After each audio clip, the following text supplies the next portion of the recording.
गुना में पत्थरबाजी की घटना को लेकर विधायक रामेश्वर शर्मा का बयान सामने आया है। उन्होंने कहा कि घटना गुना की हो, खंडवा, खरगोन या देश के किसी भी हिस्से की हो। दिग्विजय सिंह, आपने राम जी के गानों पर तो सवाल खड़े कर दिए कि जय श्री राम के गाने बज रहे थे, इसलिए उनसे आपको आपत्ति हो गई। लेकिन दिग्विजय सिंह, कभी आपने यह नहीं पूछा कि इतने पत्थर मस्जिद में या मुसलमान की छत पर क्यों रखे गए। दिग्विजय सिंह, जब भी आपने सवाल किए तो आपने राम पर, कृष्ण पर, महावीर स्वामी पर, गौतम बुद्ध पर सवाल किए, कभी आपने आतंकियों पर सवाल नहीं किया। रामेश्वर शर्मा ने कहा कि दिग्विजय सिंह पत्थर फेंकने वालों को शाबाशी देने का काम करते हैं। इससे यहां प्रतीत होता है कि पूरी कांग्रेस हिंदू और सनातन विरोधी है। पूरी कांग्रेस मुसलमानों की चाटुकारिता कर रही है और जिन्ना की चाल चल रही है। दिग्विजय सिंह, पछताओगे और पूरी कांग्रेस खत्म हो जाएगी। जय श्री राम का नारा बुलंद था, बुलंद है और बुलंद ही रहेगा।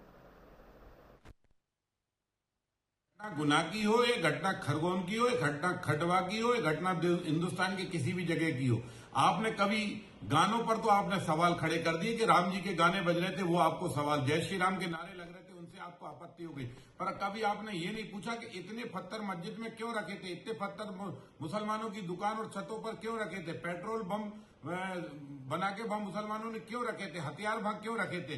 इसका मतलब दिग्विजय सिंह जी, कभी आप मुसलमानों से सवाल नहीं करोगे कि पत्थर कहां से आए, पेट्रोल पंप कहां से आए, तलवार कहां से आए, हथगोले कहां से आए, आग लगाने का सामान कहां से आए, दुकानें जलाने का जो औजार थे वो कहां से आए, और निर्दोष हिंदुओं को जो मारा तुमने वो हथियार कहां से आए। दिग्विजय सिंह जी, जब भी आपने सवाल किए तो आपने राम पर सवाल किया, कृष्ण पर सवाल किया, महावीर पर सवाल किया, गौतम बुद्ध पर सवाल किया, सेना पर सवाल किया, पर कभी आपने आतंकियों पर सवाल नहीं किए। इससे यह लगता है दिग्विजय सिंह जी, आप हिंदुस्तान में रह भली रहे, नाम भली आपका दिग्विजय सिंह है, पर आप पाकिस्तान के आईएसआई एजेंट के रूप में यहां पर काम कर रहे हैं। पत्थर फेंकने वाले मुसलमान चाहे कश्मीर में हो, चाहे गुना में हो, चाहे खंडवा में हो, चाहे मेरठ में हो, चाहे संभल में हो, आप चाहे वो दिल्ली में हो, आप हर हमेशा उनके साथ रहे। आपने हिंदुओं को हर हमेशा बदनाम करने की कोशिश की और पत्थर फेंकने वालों को आपने शाबाशी दी है।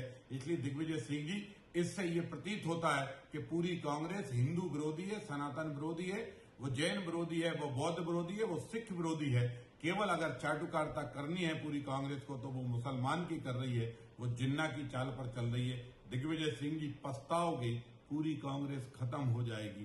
ध्यान रखना, नारा तो जय श्री राम का बुलंद था, बुलंद है और बुलंद ही रहेगा।